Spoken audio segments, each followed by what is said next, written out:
Hello friends, last week मैंने बेटी के रूम की मीन्स किड्स रूम की रेनोवेशन की है। होप आप सबको बहुत अच्छी लगेगी। मैंने जहां पर पहले के रूम की फ़ोटोज़ कुछ शेयर की है जो कि मैं पेपर क्राफ्ट से ही उसका रूम डेकोरेट करती थी। इस मेकओवर के लिए मुझे 4 दिन लगे हैं। मैंने जल्दबाजी नहीं की, जैसे मुझे घर के कामों से टाइम मिलता था। बेटी भी छोटी है, इसीलिए जैसे जैसे मुझे टाइम मिलता था उस टाइम पर मैं इसके रूम का मेकओवर करती थी। इसे करने के लिए हस्बैंड ने भी बहुत हेल्प की है। देखिए, बिना फैमिली की सपोर्ट के हम कुछ नहीं कर सकते, इसीलिए कुछ करना है तो फैमिली की सपोर्ट या फिर किसी भी मेंबर की सपोर्ट तो हमें चाहिए ही रहती है।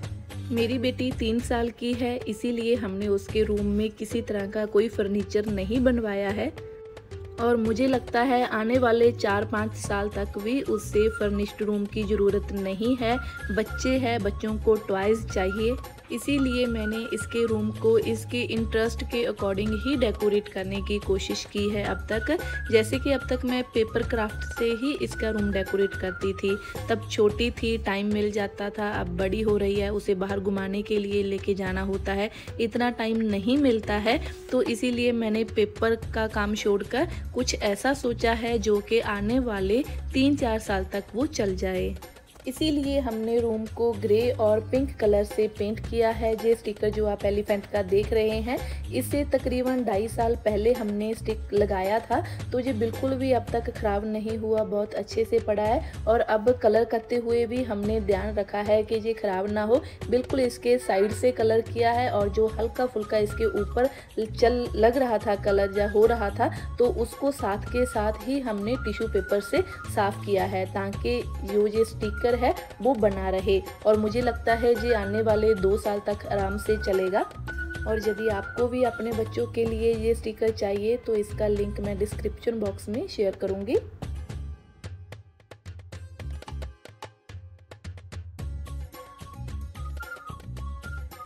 कलर को फिनिशिंग देने के लिए हमने पेंट के 3 कोड किए हैं। पिंक कलर तो मेरी बेटी का फेवरेट है, हमने इसीलिए चूज़ किया। और इसके साथ हमने ग्रे कलर इसीलिए चूज़ किया है क्योंकि आने वाले टाइम में अगर हमने वॉल के ऊपर किसी तरह की कोई डेकोरेशन करनी है, किड्स के हिसाब से कुछ हैंग करना है, कुछ सेल्फ लगानी है, तो वो ग्रे कलर के साथ उसका कॉम्बिनेशन अच्छे से बैठेगा। पिंक के साथ बाकी कलर्स का जो कॉम्बिनेशन है वो इतना अच्छा नहीं आता, इसीलिए हमने ग्रे कलर किया है सेकंड कलर। ये हमने रॉयल वॉशेबल पेंट यूज़ किया है। ये हमने थोड़ा डार्क और वॉशेबल इसीलिए यूज़ किए हैं क्योंकि कलर और वॉल्स बच्चों के हाथों से ही गंदी हो जाती है, इसीलिए हमने थोड़ा सा डार्क कलर चूज़ किया है ताकि ये जल्दी ख़राब ना हो। और यदि ख़राब हो भी जाते हैं, गंदे हो भी जाते हैं, तो वो ईजी से वॉश हो जाएं। पेंट कंप्लीट होने के बाद हमने सभी टॉयज़ को वॉश किया है। वैसे भी रूटीन में मैं 15-20 दिन के बाद टॉयज़ को वॉश करती ही हूँ क्योंकि जर्म्स रहते हैं, बच्चे बहुत जल्दी बीमार होते हैं। गांव में तो फिर भी बच्चे इतना जल्दी बीमार नहीं होते, बट सिटी एरिया में क्राउडेड होने के कारण बच्चे बहुत जल्दी बीमार होते हैं, वायरल बहुत जल्दी फैलता है। इसीलिए मैं सभी टॉयज़ को 15-20 दिन के बाद वॉश करती हूँ। पेंट के अच्छे से सूखने के बाद मैंने एक बॉल पे हाइट मेज़र करने के लिए स्टिकर लगाया है।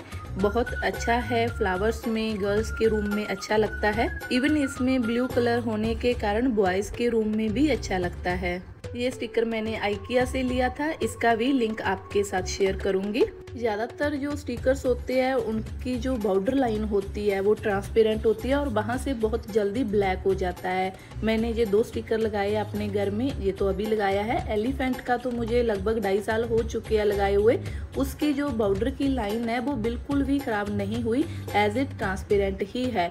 अब तक ना तो वो उतरा है और ना ही पेंट ख़राब हुआ है वहाँ से, और ना ही स्टिकर ख़राब हुआ है। तो इसीलिए मैंने ये स्टिकर भी लाके लगाया है कि वो नहीं ख़राब हुआ। तो इसकी क्वालिटी भी मुझे अच्छी लगी है, ये भी नहीं ख़राब होगा। वो तो मेरे को याद नहीं फ्लिपकार्ट या अमेजोन से लिया था, चेक करके आपके साथ लिंक शेयर करूँगी, बट ये वाला स्टिकर मैंने आइकिया से लिया है। और रूम की एंट्री पर एलिफेंट स्टिकर के पास ही मैंने पंजाबी का स्टिकर लगाया है। हमारी माँ बोली है पंजाबी, तो बच्चों को भी आनी चाहिए, इसीलिए मैंने इसके लिए पंजाबी का स्टिकर लगाया है। बट सच में इसका स्टिकर की जो क्वालिटी है वो अच्छी नहीं है। जैसे हमने लगाया तो एक दिन के बाद ही इसका थोड़ा सा उतरना स्टार्ट हो गया कॉर्नर से। मे भी बच्चे ने उतार दिया है क्योंकि ये थोड़ा सा प्रोमिनेंट है। बाकी जो एलिफेंट और जो हाइट मेजर का स्टिकर है वो वॉल के साथ एकदम से स्टिक हो गया, उतर नहीं सकता बच्चे से। लेकिन ये जो पंजाबी लैंग्वेज का स्टिकर है इसका पेपर कुछ थोड़ा सा थिक था, तो ये वॉल से थोड़ा प्रोमिनेंट है, इसीलिए मे बी वो उतर गया, या उसकी क्वालिटी अच्छी नहीं है स्टिकर की, इसीलिए वो मेरे को पता नहीं। और फिर हमने उसके बाद रूम को किया है ऑर्गेनाइज। ये पतला सा मैट्रेस मेरे पास पहले से ही था। मैंने इसके ऊपर लगाई है किड्स बेडशीट और ऊपर रखा है स्लाइडर, एक साइड रखा है मैट को। ज़्यादातर इसके टॉयज़ हम ऑनलाइन ही खरीदते हैं, फ्लिपकार्ट और अमेज़ॉन से। मैं जहां पर फ्लिपकार्ट और अमेज़ॉन की कोई ऐड नहीं कर रही हूं, बल्कि हम जब ऑनलाइन ख़रीदते हैं तो हमारे पास बहुत सी ऑप्शंस है जो हमारे सामने आ जाती है। कभी कभार हमारे दिमाग में भी नहीं होता कि हमने बच्चे के लिए ये लर्निंग टॉय लेना है या उसके स्किल्स को डेवलप करेगा ये टॉय, तो हमारे दिमाग में नहीं होते। बट जैसे ही हम उन्हें देखते हैं तो हमारे माइंड में पॉइंट्स आने लगते हैं। तो वो भी एक अच्छा पॉइंट है कि हम जब ऑनलाइन लेते हैं तो हमारे आगे बहुत सारे टॉयज़ है वो आ जाते हैं, शो होते हैं स्क्रीन पर। इन सब के लिंक्स मैं आपके साथ शेयर करूंगी अपने डिस्क्रिप्शन में। और हाँ, जब भी आप ऑनलाइन शॉपिंग करते हो उस टाइम ध्यान रखना है कि प्रोडक्ट का रिटर्न और रिप्लेसमेंट दोनों ऑप्शन होने चाहिए। भले ही आप मेरे शेयर किए हुए लिंक को फॉलो करो, क्योंकि इनके जो ऑप्शंस है वो चेंज होते रहते हैं। और सेकंड, जो इनको स्टार्स मिलते हैं, मेरा सजेशन है कि आप उन स्टार्स को फॉलो ना करें, क्योंकि जब भी हम कोई प्रोडक्ट लेते हैं, ये फ्लिपकार्ट या अमेज़ॉन नहीं करता, ये आगे उनके जो सेलर्स रहते हैं वो अपने प्रोडक्ट को सेल करने के लिए, मतलब जब प्रोडक्ट की डिलीवरी देते हैं तो उस टाइम डिलीवरी बॉक्स में एक चिट होती है जिसके ऊपर होता है कि आप हमें 5 रेट दीजिए, 5 स्टार्स दीजिए, हम आपको 10% 20% एक्स्ट्रा डिस्काउंट देंगे। उस स्टार्स को देकर हमने उस फ़ोन की स्क्रीनशॉट लेके उन्हें सेंड करना होता है। तो इस लालच में आकर लोग 5 स्टार्स देते हैं, बट कभी कभी 5 स्टार्स प्रोडक्ट की क्वालिटी है जो वो अच्छी नहीं होती। तो इसीलिए आप मेरे अकॉर्डिंग 5 स्टार्स को फॉलो ना करें। आप प्रोडक्ट की क्वालिटी उसकी अच्छे से डिटेल पढ़कर कंपेयर कर फिर उसे लें। हाँ, ये फ्लिपकार्ट और अमेज़ॉन दोनों की गारंटी है। यदि उसके ऊपर ऑप्शन है रिटर्न और रिप्लेसमेंट का, तो आपका प्रोडक्ट रिटर्न होता ही होता है और उसका रिफ़ंड भी होता है, इसमें कोई डाउट नहीं है। हमने बहुत सी शॉपिंग है जो ऑनलाइन ही की है। इवन इसके टॉयज़ है, घर का कुछ डेकोरेटिव सामान है, किचन का कुछ सामान है। और आपने नोटिस किया होगा कि मेरी बेटी अपने रूम को ऑर्गेनाइज करने में हमारी बहुत हेल्प कर रही है। तकरीबन पूरा रूम उसने खुद से ही ऑर्गेनाइज किया है। ये हमने उसको हैबिट लगाई है। हैबिट लगानी पड़ती है, बच्चों को अपने आप से नहीं लगती। एक यही एज होती है जिसमें बच्चों को जो काम बड़े कर रहे हैं उसी को कॉपी करना है या फिर बड़ों के काम में इंटरफेरेंस करनी होती है। तो इसीलिए इस एज में बच्चे को रोकना नहीं चाहिए, उन्हें अपनी एक्टिविटी में इन्वॉल्व करना चाहिए। हाँ, सब में इन्वॉल्व नहीं कर सकते, बट जो एक्टिविटी बच्चों के लिए सेफ़ है उन्हें तो ज़रूर इन्वॉल्व करना चाहिए। स्टार्टिंग में बच्चों के साथ काम बढ़ता भी है और टाइम भी ज़्यादा लगता है, बट ये 2-3 साल आपको प्रॉब्लम होगी। बाद में पूरी लाइफ बच्चे इंडिपेंडेंट हो जाएंगे और आपकी हेल्प करना, आपकी केयर करना, घर की देखभाल करना, घर को ऑर्गेनाइज करना, ये सब बच्चे सीख जाते हैं अपने आप से। उनको मना नहीं करना किसी भी काम के लिए, उनके साथ रहकर उनके कॉन्फिडेंस को बढ़ाना है। बाकी हर बच्चे का इंटरेस्ट और एबिलिटी अलग होती है, किसी भी बच्चे को दूसरे बच्चे के साथ कंपेयर नहीं करना चाहिए। हाँ, ऐसा भी नहीं है कि ये पूरा टाइम अपने रूम को ऑर्गेनाइज करके ही रखती है। जब ये खेलती है उस टाइम पे कुछ ध्यान नहीं होता, स्पेशली जब अपने फ्रेंड्स के साथ खेलती है तो पूरे रूम में उथल पुथल हो चुकी होती है। तब जब हम इन्हें बोलते हैं खेलने के बाद कि अब खेल बहुत हो गया, अब अपने रूम को ऑर्गेनाइज करो, तब इन सब के लिए रूम को ऑर्गेनाइज करना भी एक खेल हो जाता है। सिर्फ अरमान के लिए ही नहीं, सभी बच्चों के लिए। और जब हम अपने घर में भी सामान को समेटते हैं या किचन में सामान को समेटते हैं, तब जे आकर अपनी तोतली सी आवाज़ में बोलती है, मम्मा मैं तुम्हारी हेल्प करूँ, मम्मा मैं साफ सफाई करूँ, ऐसे करके बोलती है। हाँ, इसे थोड़ा बोलने में प्रॉब्लम है क्योंकि इसमें लैंग्वेज में कन्फ्यूज़न है। हम घर में, मैं अपने हस्बैंड के साथ, इसके साथ भी हम अपने पूरा दिन हम यदि तीनों आपस में बात कर रहे हैं तो पंजाबी ही यूज़ करते हैं, बट यदि बाहर वाले के साथ हम बात करते हैं तो हिंदी हो जाती है।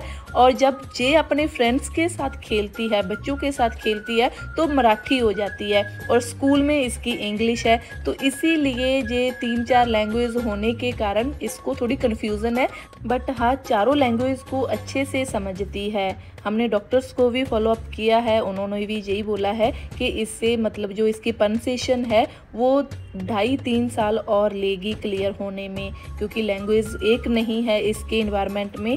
तो 3-4 लैंग्वेज होने के कारण, मल्टी लैंग्वेज होने के कारण इसको प्रॉब्लम आ रही है। और ये 2 बास्केट्स है, एक में हमने ब्लॉक्स रखे हैं, ब्लॉक्स के साथ भी ये सभी बच्चे खुश होकर खेलते हैं, और एक में रखे हैं छोटे छोटे से टॉयज़, क्योंकि इनके पास बिल्कुल छोटे छोटे टॉयज़ बहुत रहते हैं। जब भी बाहर मार्केट में जाते हैं तो कुछ ना कुछ तो लेके ही आते हैं, या फिर जो टॉयज़ रहते हैं उन्हीं में से जो इनकी किट है, जैसे डॉक्टर किट होगी, किचन किट, मेकअप किट, तो उनमें भी छोटे छोटे टॉयज़ है। उनको फिर सबको एक एक करके रखना पॉसिबल नहीं होता डेली का, तो बस बास्केट में ही डंप कर देते हैं। और जो हमने ट्रॉली यूज़ की है वो किड्स अलमीरा करके आती है, इसके ऊपर कपड़े की लेयर रहती है, बट उस कपड़े में पूरे टॉयज़ छुप जाते थे, तो इसीलिए हमने वो कपड़ा निकाल दिया और इसे ट्रॉली को ऐसे ही यूज़ किया है। एक तो सभी टॉयज़ दिखते हैं सामने दिखाई देंगे, बच्चा उठाएगा तो उसके साथ खेलेगा भी। दूसरा, ये बड़े वाले टेडी जो सॉफ्ट टॉयज़ है वो कपड़े के कारण नहीं आ रहे थे, तो ये भी आने लगे है। और सभी टॉयज़ रूम में दिखते हुए वैसे भी अच्छे लगते हैं एक अलमीरा की जगह पर, तो इसीलिए हमने इसका कपड़ा उतार दिया था और इसे एज इट ही रखा है। और लास्ट में मैंने इनके खेल की भी कुछ क्लिप्स है जो वो आपके साथ शेयर की है, उसमें आप देख सकते हैं कि कहाँ का सामान कहाँ पहुँच जाता है। रूम की ऑर्गेनाइजेशन का तो OR तो दूर दूर होता है, कहीं पास में नहीं होता। आप देख सकते हैं बच्चे कैसे किस तरह से खेलते हैं, और मेरे ख्याल से इसी तरह से खेलना चाहिए। यदि हम उसी तरह ऑर्गेनाइज करके खेलेंगे तो वो खेल नहीं है, वो सिर्फ एक प्लानिंग ही होती है। खेल में तो सब चीज़ें अनऑर्गेनाइज होती है, अनप्लान्ड होती है। और यदि आपको हमारी वीडियो अच्छी लगी, बच्चे के रूम के आइडियाज़, टॉयज़ अच्छे लगे हैं, तो प्लीज़ हमारी वीडियो को शेयर करें, चैनल को सब्सक्राइब करें। तब मिलते हैं नेक्स्ट न्यू वीडियो दे विच, तब तक बाय बाय।